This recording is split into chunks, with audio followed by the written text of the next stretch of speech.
Students, in economics, we are going to start our new chapter. But before that, I want to make one important announcement. First announcement is that I hope you had completed the assignment which I had given, right?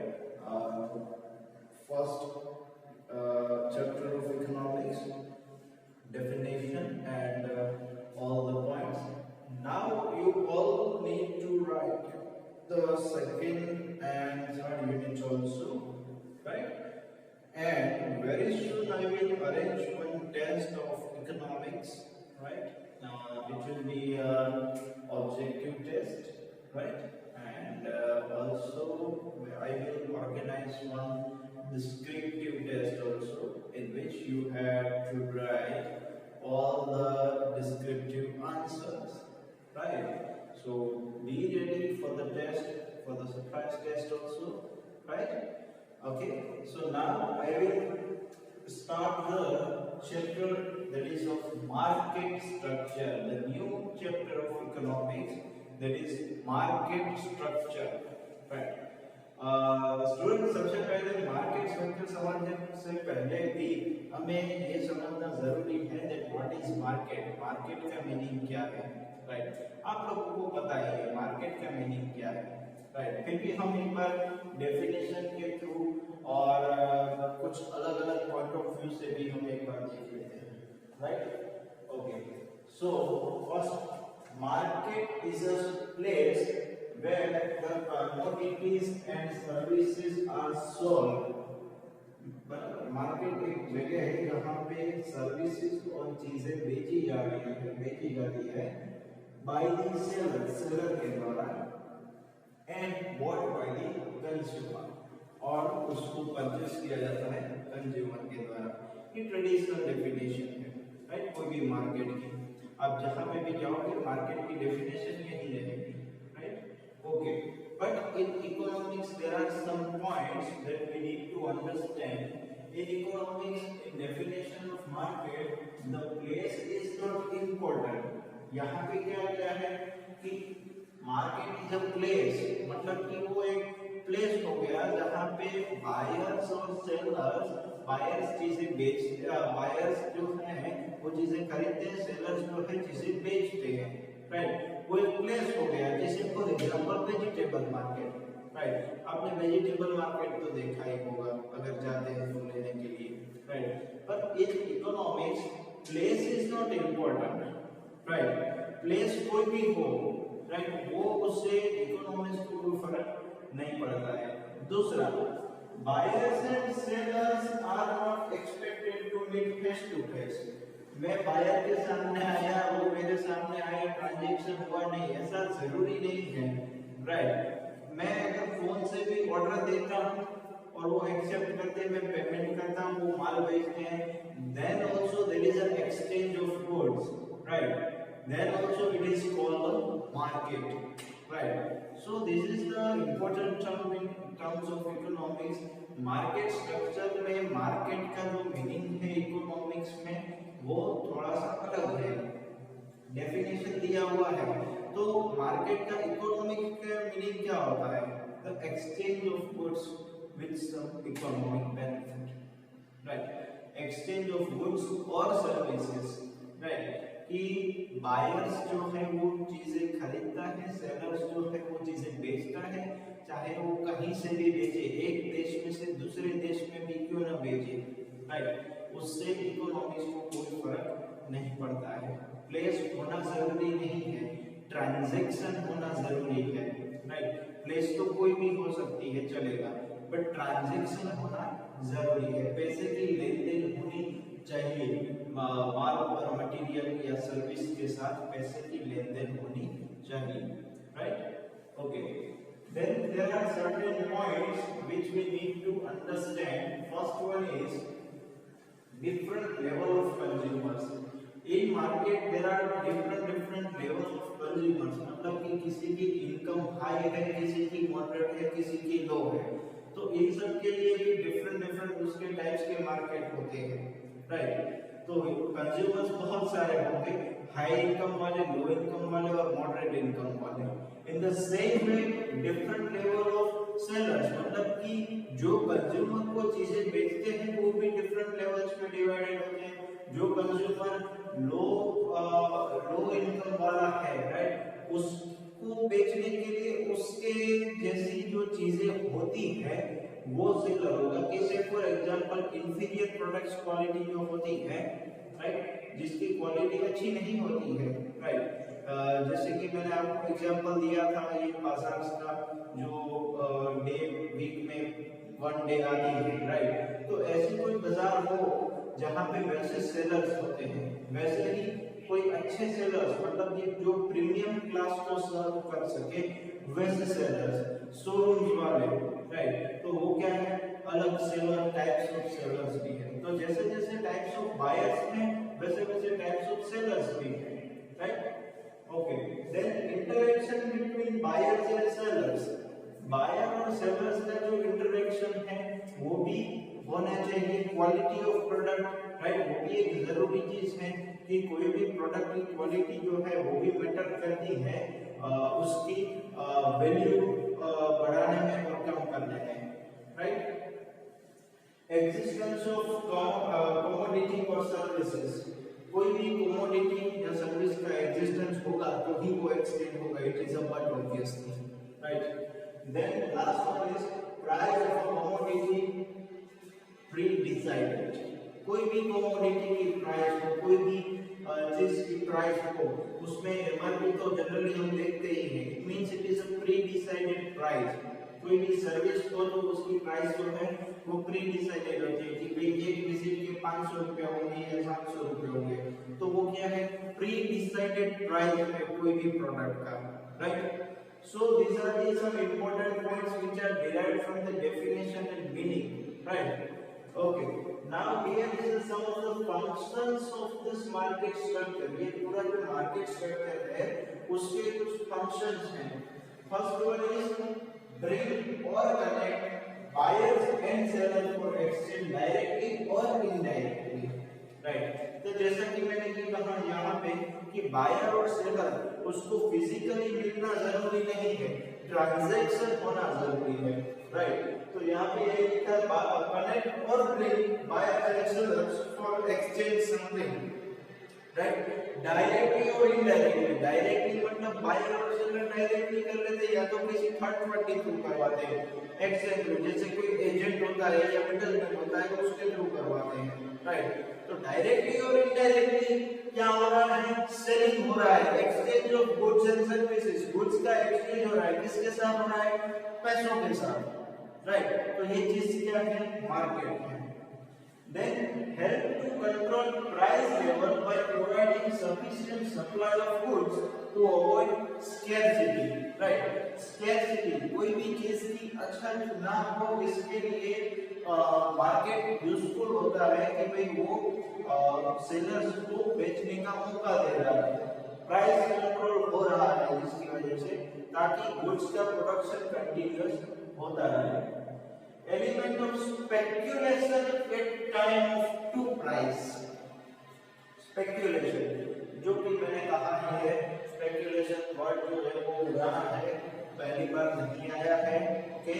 Speculation मतलब कोई भी चीजों की हम गलत तरीके से या उसको हम हमारी ओर से जजमेंट ले लेते हैं और वो बताते हैं, राइट, कि ये चीज का प्राइस इतना होगा, ये पहले परचेज कर लो, या तो फिर ये चीज का प्राइस जो है वो इतना है, राइट। तो ये कब होता है, elements of speculation at to prices, right. जो प्राइसेस का अलग अलग, मेरे प्रोडक्ट के प्राइस इधर 15 रुपए, राइट, और अगर कोई ये बताता है कि इसकी प्रोडक्ट का तो 18 रुपए है, आप मेरी प्रोडक्ट ले लो। So speculation is always there, right, in market speculation is always there, right. In well organized market, the seller can grab opportunity by providing some special services like banking, insurance, right. जो एक अच्छा market है, well organised market है, उसमें seller कोई अपनी ओर से दूसरी सर्विसेज भी प्रोवाइड कर सकते हैं, यहाँ पे एग्जांपल दिया है आपको बैंकिंग एंड इंश्योरेंस का, बाकी ऐसी बहुत सारी सर्विसेज हैं राइट जो अच्छे से दी जा सके right. Important stage for exchanging goods and services. It is a very important stage for exchanging goods and services. Without market structure or without market exchange of goods and services is not possible, right? Okay, so students, these are the functions of the market, right? And these are the some important points that we need to understand and that we need to remember, right? ये बहुत ही easy steps हैं, भी easy points हैं, इसमें कुछ मतलब आप एक बार अच्छे से पढ़ेंगे तो भी आपको ये इजीली समझ में आ जाएगा। In the same way functions भी वही है, right? I just need to explain कि ये चीज क्या है, right? Okay students, in market structure one topic is that is of market extent. मतलब कि it's depend on the size of the market, right? Market extent, उसमें दो main point है। First one is quality of goods, second one is internal condition of the country, right? एक तो goods के type पे depend करता है, दूसरा है internal condition of the countries, right? तो सबसे पहला पॉइंट हम समझते हैं क्वालिटी ऑफ गुड्स। उसमें first one, goods have universal demand, have wide market. मतलब जो भी गुड्स हैं उसकी डिमांड जो है वो यूनिवर्सल है, राइट? यूनिवर्सल डिमांड मतलब कि कहीं पे भी उसकी डिमांड है, कभी भी उसकी डिमांड है, it's universal, right? And generally this kind of goods are the basic necessities like milk, right? Like food, right? Milk जो है उसकी डिमांड यूनिवर्सल है, कभी भी है, कहीं भी है, right? So ऐसी चीजों की डिमांड बहुत ही ज्यादा पैमाने पर होती है, right? So ऐसे गुड्स जो हैं उसकी डिमांड जनरली बहुत ही ज्यादा होती है और एवरीडे उसका कंजम्पशन होता है, right? Okay, the second one is that commodities which are portable and easily transported have wide market. मतलब जो भी कमोडिटी है, जो भी गुड्स है, वो इजीली एक जगह से दूसरी जगह तक आसानी से पहुंचाया जा सकता है, right? Through the transportation, right?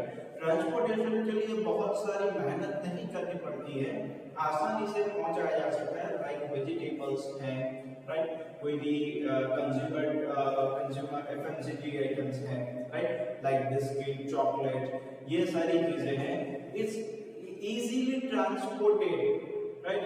Easily transported from one place to another place, right? तो ऐसी चीजों का भी मार्केट बहुत ही बड़े पैमाने पे होता है, राइट? जो चीजें आसानी से ट्रांसपोर्टेड हो, इजीली मूवेबल हो, पोर्टेबल। पोर्टेबल मतलब एक जगह से निकाल के दूसरी जगह लगाना, right? That is portable, right? आप लोगों को पता ही होगा, पोर्टेबल सिंक वगैरह बहुत कुछ आता है टेक्नोलॉजी में भी, right? Okay, then durable commodities can be stored in godown for long time. Durable students, ये जो वर्ड्स है वो टेक्निकल वर्ड्स है, मतलब कि ये जो वर्ड्स है वो थोड़े डिफिकल्ट तो नहीं कहा जा सकता, पर ये जो टर्म्स जो है ना वो आपको याद रहना चाहिए। यहाँ पे एक और वर्ड आया, that is of durable commodities. Durable commodities, durable and non durable दो चीज होती है, राइट? ड्यूरेबल मतलब कि जो लंबे समय तक टिक सकता है, राइट? जिसकी ड्यूरेबिलिटी ज्यादा है। एक सेल आता है ड्यूरासेल, राइट? तो वही नाम से उसने रखा है कि लंबे समय तक चल सके वैसा, right? In the same way this is also same, durable commodities मतलब कि लंबे टाइम तक जो टिका रह सके वैसे गुड्स, राइट? वो गोडाउन में आसानी से स्टोर करके सालों तक उसको रखा जा सकता है, राइट? जैसे भी कोई भी फर्नीचर है, ये राइट, या भी कोई भी मेटल की चीज है जिसको हम बहुत ही लंबे समय तक सालों साल तक यूज कर सकते हैं, राइट? तो वो गोडाउन में मैन्युफैक्चर करके सीधा गोडाउन में हम उसको रख सकते हैं, राइट। पर कोई भी खाने की चीज को वो नॉन ड्यूरेबल है, जिसकी एक्सपायरी डेट हो सकती है, राइट, वो बिगड़ सकती है, लंबे समय तक रखने से वो बिगड़ सकती है। तो ऐसी चीजों को हम गोडाउन में स्टोर करके पड़ा रख नहीं सकते हैं, उसको हमें कंज्यूम फटाफट करना पड़ता है, राइट। बाकी कोई अलग चीज को जो भी जैसे कि फर्नीचर आइटम्स है, राइट, तो वो सारी हम लंबे समय तक इसको हम रख सकते हैं, राइट, और गोडाउन में सेव कर सकते हैं, राइट। देन ग्रेडेड और standardised goods, grade according to the grade, according to the standard quality, उसको क्वालिटी रैंक दिया जाता है, right. Students mark this point, ये जो टॉपिक्स है ना जितने, उन सारों के अलग अलग चैप्टर्स भी आ सकते हैं, अभी है नहीं, पर अलग अलग चैप्टर, अलग अलग पूरे अलग टॉपिक इन डिटेल भी आ सकते हैं। ये अलग बात है कि यहाँ पे सिर्फ एक पॉइंट छोटा सा दिया हुआ है, राइट। स्टैंडर्ड, क्वालिटी स्टैंडर्ड, एक क्वालिटी स्टैंडर्ड है GSA German quality standard, right. दूसरा हमारा इंडियन क्या है, ISO quality of product, right. तो क्या है, इंडियन क्वालिटी स्टैंडर्ड के हिसाब से जो भी प्रोडक्ट हो उसे हम इंटरनेशनल मार्केट्स में भी बेच सकते हैं, राइट। तो क्वालिटी वाइज उसका ग्रेड होता है, जैसे आपको पता है कि मिल्क में क्वालिटी वाइज अलग अलग है, गोल्ड है, ताजा है, राइट। तो ऐसे क्वालिटी वाइज अलग अलग है। In the same way standard wise goods को अलग किया जाता है, राइट। स्टैंडर्ड वाइज उसका बाइफर्केशन किया जाता है, right. Okay, then commodities which are produced in the large scale, जो कमोडिटी बहुत ही बड़े पैमाने में उसका मैन्युफैक्चरिंग किया जाता है, प्रोडक्शन किया जाता है, राइट। बहुत ही बड़े पैमाने पे, जैसे कि कोई भी आप कोई भी चीज ले सकते हो, आइसक्रीम है, चॉकलेट है, बिस्किट्स है, जिसका प्रोडक्शन बहुत ही बड़े पैमाने पे हो सकता है, क्योंकि वो छोटे पैमाने पे उसका प्रोडक्शन वो पॉसिबल नहीं हो पाता है, राइट। तो ऐसी चीजों का प्रोडक्शन एक साथ बल्क क्वांटिटीज में किया जाता है, right. Okay, then internal condition of the country, first one is level of income. Level of income कि कंट्री में जो पीपल रहते हैं उसकी पर कैपिटा इनकम, उसकी पर हेड इनकम। जैसे फॉर एग्जांपल मैं आपको सिंपल एग्जांपल देता हूं कि आपके घर में 5 लोग हैं, कितने, 5 लोग, 5 लोगों की कुल मिला के जो इनकम है, फिर वो कोई कमाता हो, कोई ना कमाता हो, या कोई कम कमाता हो या कोई ज्यादा कमाता हो, सबका मिला के से फॉर एग्जांपल 50,000 है, राइट। सो 50,000 डिवाइडेड बाय 5 मतलब कि 10,000, तो पर हेड जो इनकम है वो 10,000 आई। तो ऐसे ही पूरे कंट्री की जो इनकम है वो आएगा, आपको नेक्स्ट सेमेस्टर में मैक्रो इकोनॉमिक्स में आएगा कि नेशनल इनकम क्या है, राइट, और कैसे मेजर करते हैं उसको, वो आएगा। पर ये अभी हम समझ लेते हैं कि पूरे कंट्री की इनकम या पर हेड इनकम, मतलब कि कंट्री में जितने लोग हैं उसमें से पर हेड इनकम कितनी आएगी, राइट। बहुत कुछ उस पर डिपेंड करता है, और मार्केटर्स भी उसी पे ही डिपेंड रहते हैं कि उसकी प्रोडक्ट के प्राइस जो है वो कैसे रखा जाए।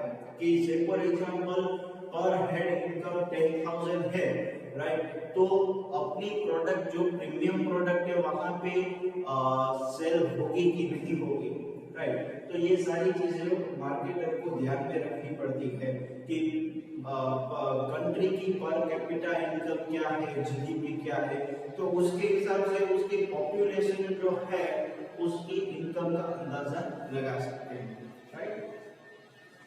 Then peaceful and secure market, peaceful and secure market. The market in some of the terrorist countries, right, is very disturbed market. वहाँ पे आए दिन दंगे होते रहते हैं और बंद रहता है मार्केट, राइट। कश्मीर में भी वैसा है, कि कश्मीर में एक तो पहले टेररिज्म का इतना टेररिज्म की वजह से मार्केट को इफेक्ट होती है, प्लस वेदर इफेक्ट ज्यादा होती है कि विंटर के जो 2-3 महीने वो तो पूरा बंद ही रहता है, राइट। तो उस वजह से weather plus external plus internal effects के कारण मार्केट कैसा रहता है कंट्री का, वो एक देखना जरूरी है। अगर पीसफुल और सिक्योर मार्केट है तो कोई दिक्कत नहीं है, जहाँ पे चोरी लूटपाट वगैरह बहुत कम होता है तो कोई दिक्कत नहीं है, राइट।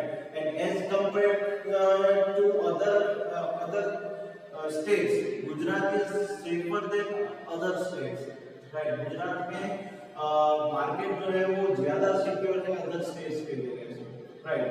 यूपी बिहार में तो आपको पता ही है कि मतलब सिचुएशन ऐसा नहीं है कि बहुत ही खराब है या वर्स्ट है या वहाँ पे ऐसा है वैसा है, पर as compared to them Gujarat का मार्केट सेफ है, right. Okay, then transportation and communication, this is the most important, right? कि कोई भी कंट्री का ट्रांसपोर्टेशन या कम्युनिकेशन कैसा है उस पर भी डिपेंड करता है कि उसका मार्केट कैसा हो सकता है। एक जगह से दूसरी जगह माल ले जाने में कितना टाइम लगता है, उसका रोड फैसिलिटी कैसी है, अगर रोड फैसिलिटी नहीं है तो क्या बाय सी इंटरनली पहुंचा सकते हैं, राइट, बाय फ्लाइट पहुंचा सकते हैं कि नहीं पहुंचा सकते हैं, तो ये सारी चीजें भी मैटर करती हैं।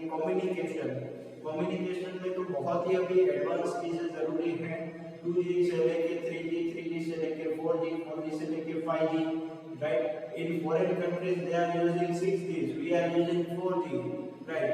सो ये भी एक गैप रहेगा, तो ये सारी चीजें क्या है मार्केट में अफेक्ट करती है, राइट। और ये सारी चीजें इंटरनल कंडीशंस में है, कंट्री की पूरी इंटरनल कंडीशन, आंतरिक जो हम कहते हैं आंतरिक मैटर्स, विवाद या आंतरिक सुविधाएं, right. Okay, then bank facilities, country की बैंक फैसिलिटीज कैसी है, बैंकिंग नॉर्म्स कैसे हैं, और साथ साथ में गवर्नमेंट पॉलिसी कैसी है, टैक्सेशन कितना है, राइट। अगर इंटरनेशनल प्रोडक्ट आती है, फॉरेन प्रोडक्ट आती है तो उस पे कितना टैक्स लगाती है सरकार, राइट। एंटी डंपिंग ड्यूटी कितनी है, राइट, तो ताकि हम इंपोर्ट कम करें और एक्सपोर्ट ज्यादा करें, राइट। तो ये सारी चीजें ड्यूटीज, टैक्सेस और बैंकिंग फैसिलिटीज ये सब कैसा है उसके ऊपर डिपेंड करता है कि मार्केट पर्टिकुलर कंट्री का कैसा होगा और पर्टिकुलर रीजन का कैसा होगा, राइट। तो आगे आएगा, अभी नेक्स्ट पॉइंट भी वही है। तो ये दो चीजें हैं, एक्सटेंट ऑफ मार्केट में quality of goods and internal condition of the country, और ये सारे उनके सब पॉइंट्स हैं, right. Okay, here is the definition for the market structure in your book, right? That we need to understand. कोई भी definition हो, इससे क्लियर नहीं, कोई भी definition हो, आप अगर उसको अलग-अलग पार्ट्स में याद रखने की कोशिश करेंगे, समझने की कोशिश करेंगे, तो वो आसानी से आपको समझ में आ जाएगी, राइट। उसमें कोई डिफिकल्टी नहीं होगी, राइट। तो यहाँ पे हम पार्ट पे समझते हैं। Market is not a particular place where, यहाँ पे पहला पार्ट हो गया, ठीक है। मार्केट ऐसी कोई प्लेस नहीं है कि जहाँ पे, जैसे कि हमने समझा था कि in economics it is not necessary that buyers and sellers can meet on a particular place, कोई प्लेस होना जरूरी नहीं है इकोनॉमिक्स में, right. Things are bought and sold, जो चीजें हैं वो खरीदी और बेची जाती है, but the whole on any region in which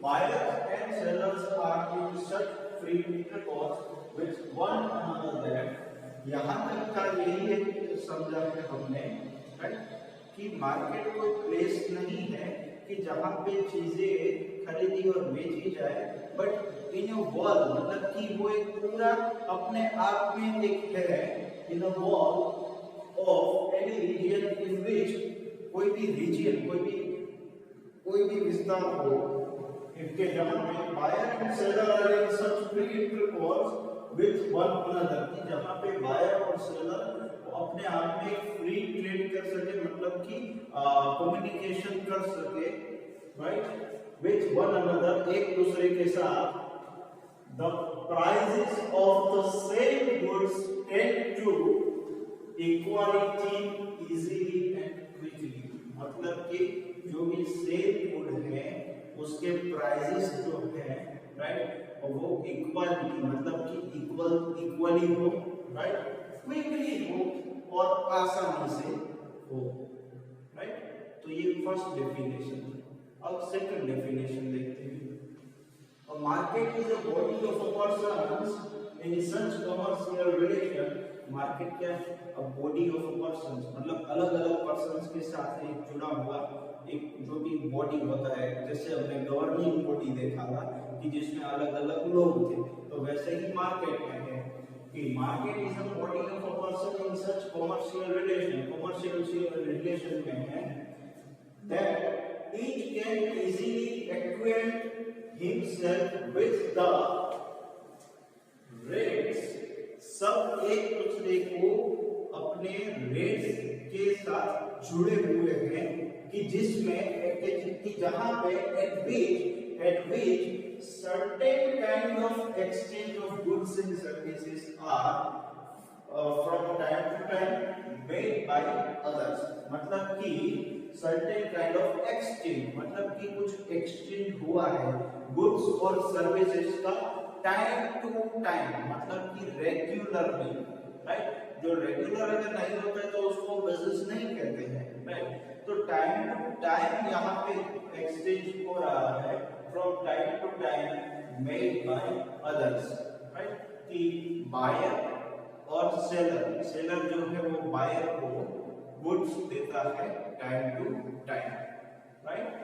तो ये दो डेफिनेशंस थी मार्केट की जो समझना जरूरी